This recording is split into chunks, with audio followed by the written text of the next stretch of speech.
உடம்பு குறைக்கணும்னு நீங்க நினைக்கிறீங்களா? டயட் சார்ட், டீடாக்ஸ் ட்ரிங்க் அதெல்லாம் வேண்டாம். ஒரு சிம்பிள் கான்செப்ட் தான், கலரி டெபிசிட். உதாரணம் சொல்லட்டா? இது வரைக்கும் நீங்க 4 இட்லி சாப்பிட்டீங்கன்னா இனிமே 2 இட்லி சாப்பிடுங்க.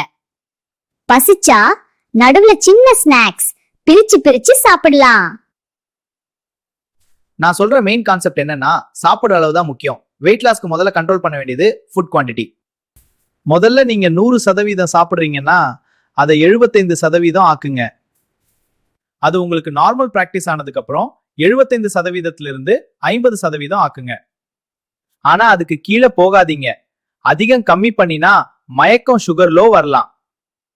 இதோட சேர்த்து walking, cycling, light work out இது எல்லாம் சேர்த்துட்டீங்கன்னா சூப்பர். வெயிட் லாஸ்க்கு மேஜிக் டயட் எதுவும் இல்ல. கலரி கம்மி பண்ணினாலே வெயிட் குறையும். 100%லிருந்து 75%, அதிலிருந்து 50%. You will definitely see the difference.